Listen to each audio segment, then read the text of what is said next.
नमस्कार दोस्तों। जिंदगी में एक पल ऐसा आता है जो हमें अंदर तक तोड़ देता है।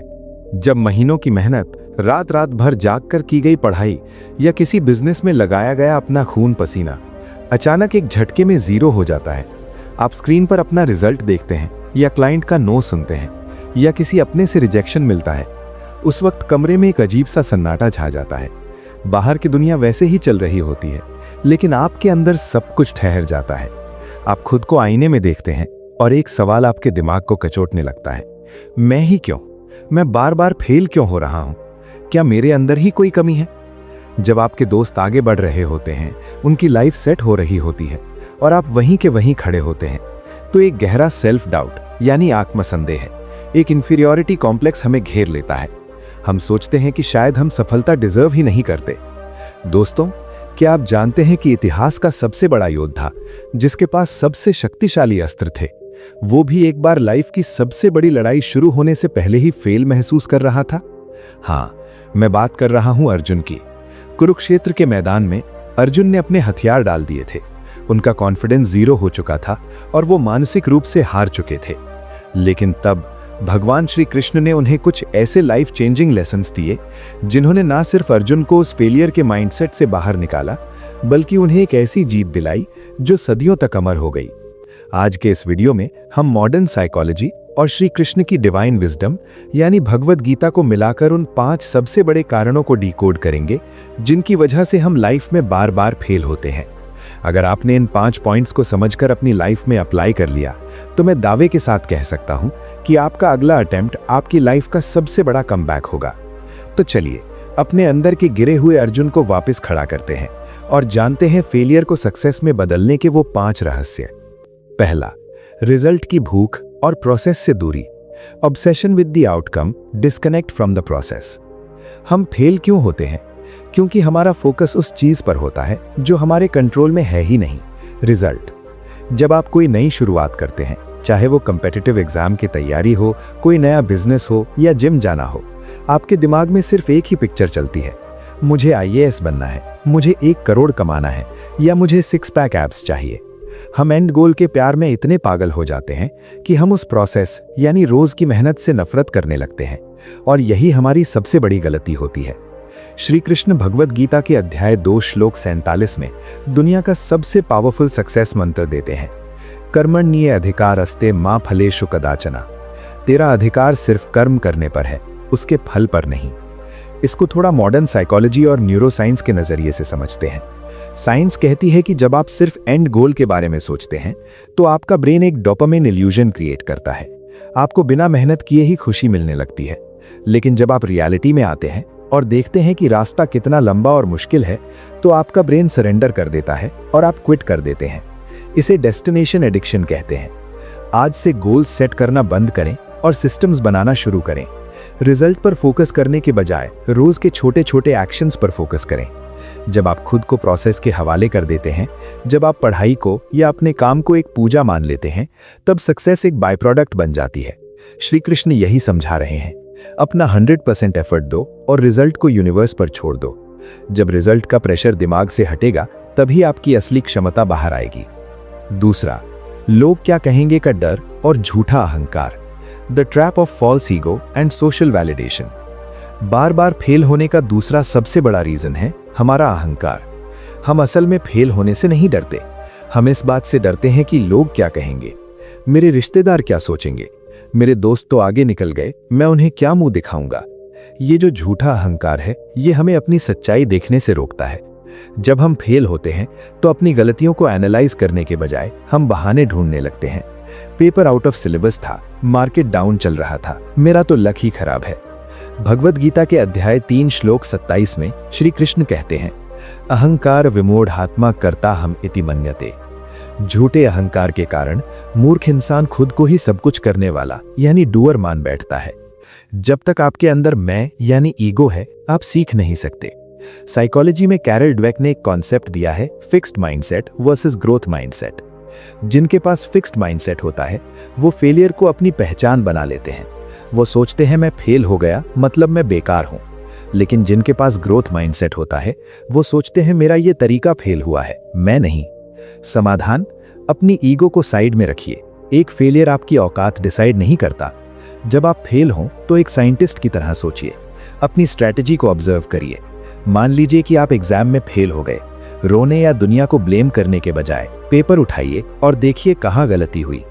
कृष्ण कहते हैं कि निष्काम घाव से अपने वीक पॉइंट्स को एक्सेप्ट करो और उन पर काम करो। मैं सब जानता हूं का इल्यूजन ही आपको बार बार डुबो रहा है। तीसरा, एकाग्रता की कमी और भटकाव। Lack of single pointed focus, एकाग्रता। आज के डिजिटल दौर में हमारी सबसे बड़ी प्रॉब्लम ये नहीं है कि हमारे पास टैलेंट नहीं है, हमारी प्रॉब्लम ये है कि हमारे पास फोकस नहीं है। हम एक ही वक्त पर 10 नावों में पैर रखना चाहते हैं। आज यूपीएससी की तैयारी शुरू की, कल किसी दोस्त ने बोला भाई कोडिंग में पैसा है तो कोडिंग शुरू कर दी, परसों यूट्यूब चैनल खोल लिया। हमारा दिमाग एक बंदर की तरह एक डाल से दूसरी डाल पर छलांग लगा रहा है। इसे शाइनी ऑब्जेक्ट सिंड्रोम कहते हैं। श्री कृष्ण अर्जुन को समझाते हुए अध्याय 2 श्लोक 41 में बहुत ही कमाल की बात कहते हैं। व्यवसाय आत्मिका बुद्धि हे कह कुरुनंदना, बहुशाखा ह्यनंताश्च बुद्धयो व्यवसाय नाम। जो लोग दृढ़ निश्चय वाले होते हैं उनकी बुद्धि एक यानी सिंगल पॉइंटेड होती है, पर जो लोग भटके हुए होते हैं उनकी बुद्धि की अनंत शाखाएं यानी एंडलेस ब्रांचेस होती हैं। साइकोलॉजी इसे कॉन्टेक्स्ट स्विचिंग और अटेंशन रेजिड्यू कहती है। जब आप बार बार अपने गोल्स चेंज करते हैं या फोकस शिफ्ट करते हैं तो आपकी मेंटल एनर्जी लीक होती रहती है। आप किसी भी एक चीज में उतना वक्त और एनर्जी दे ही नहीं पाते जितना मास्टरी के लिए चाहिए होता है। रिजल्ट, आप हर जगह थोड़ा थोड़ा करते हैं और फेल सब जगह होते हैं। अपने लाइफ में पावर ऑफ 1 को अप्लाई करें। एक गोल, एक रास्ता, एक फोकस। अपने प्लान बी को थोड़े वक्त के लिए भूल जाइए। जब तक आपके पास पीछे हटने का रास्ता होता है आप अपना 100% कभी नहीं देते। अपनी सारी एनर्जी को एक मैग्नीफाइंग ग्लास की तरह एक ही पॉइंट पर फोकस कीजिए, तभी कागज में आग लगेगी। चौथा, थोड़ी सी दूरी पर हार मान लेना। Quitting in the valley of disappointment. क्या आपने चाइनीज बैम्बू ट्री की कहानी सुनी है? 4 साल तक आप उसको पानी देते रहिए, खाद डालते रहिए, जमीन के ऊपर कुछ नहीं निकलता, 1 इंच भी नहीं। लेकिन 5वें साल में सिर्फ 6 हफ्तों के अंदर वो 80 फीट लंबा हो जाता है। आप बार बार इसलिए फेल होते हैं क्योंकि आप उस 4 साल के बोरिंग, दर्दनाक और बिना रिजल्ट वाले फेज में हार मान लेते हैं। आप उस पॉइंट पर क्विट कर देते हैं जहां से मिरेकल बस 1 कदम की दूरी पर था। श्री कृष्ण अध्याय 2 श्लोक 14 में कहते हैं, मात्रा स्पर्शास्तु कौन्तेय शीतोष्ण सुख दुख दाह, आगमा पाइनो अनित्यास्ताम स्थितिक्षस्व भारत।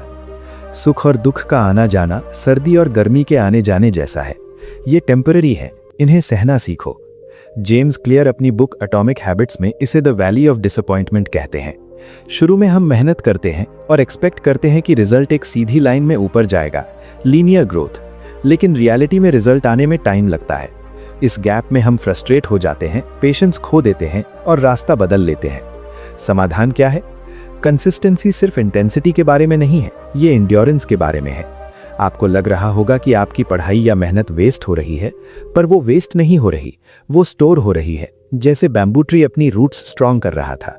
जिस दिन आपकी तैयारी और सही अवसर का मेल होगा, आप एक झटके में सक्सेस की ऐसी छलांग लगाएंगे कि दुनिया देखती रह जाएगी। बोरिंग फेज को एक्सेप्ट कीजिए, टिकना सीखिए। 5वां, समय और ईश्वर पर भरोसा ना होना, not trusting the timing and the higher plan. और 5वां, सबसे गहरा और आखिरी रीजन, कई बार हम सब कुछ सही करते हैं, हम मेहनत करते हैं, फोकस रखते हैं, ईगो को साइड रखते हैं, फिर भी हम फेल हो जाते हैं। ऐसा क्यों होता है? क्योंकि हमें लगता है कि हमारी लाइफ की स्क्रिप्ट हम खुद लिख रहे हैं और सक्सेस हमारे टाइमलाइन के हिसाब से आनी चाहिए। मुझे 25 साल की उम्र में सेट होना ही है। जब ऐसा नहीं होता तो हम टूट जाते हैं।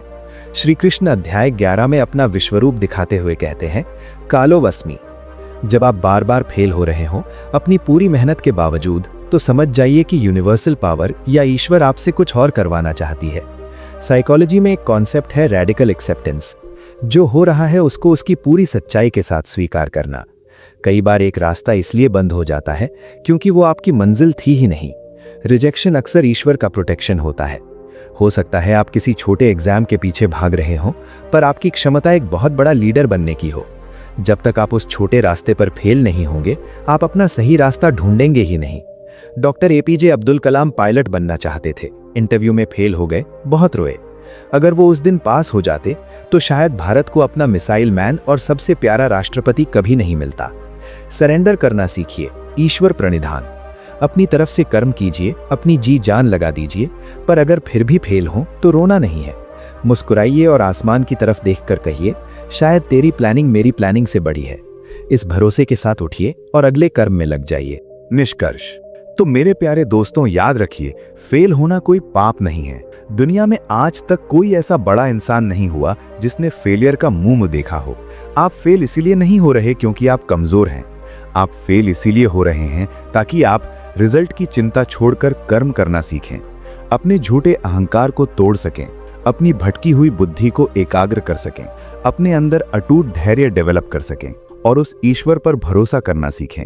फेलियर एक फुल स्टॉप नहीं है, ये सिर्फ एक कॉमा है, एक ब्रेक है, ताकि आप अपनी स्ट्रैटेजी को रीसेट कर सकें। अपने आप को कोसिए मत, खुद पर तरस खाना बंद कीजिए। आज से एक नया रास्ता, एक नई शुरुआत कीजिए, एक योद्धा की तरह। क्या आप इस बार हार मानने वाले हैं या इस बार आप अपने फेलियर को अपने सक्सेस की सबसे बड़ी वजह बनाएंगे? आज आप खुद से क्या वादा कर रहे हैं? मुझे कमेंट्स में जरूर बताएं। अपना इरादा पक्का करने के लिए कमेंट सेक्शन में लिखिए, I will not give up. या अगर आपको इस वीडियो से शांति मिली है तो लिखिए, जय श्री कृष्ण। जब आप अपना रेजोल्यूशन पब्लिक में लिखते हैं तो आपका ब्रेन उसके लिए ज्यादा कमिटेड हो जाता है। अगर आप चाहते हैं कि हम गीता के श्लोकों को और गहराई में समझें तो चैनल को सब्सक्राइब करना मत भूलिएगा। इस वीडियो को अपने उस दोस्त के साथ शेयर करें जो परेशान है। शायद कृष्ण का ये संदेश उसकी जिंदगी बदल दे। मिलते हैं अगले वीडियो में एक नई सोच के साथ। तब तक के लिए मुस्कुराते रहिए और बोलिए, राधे राधे।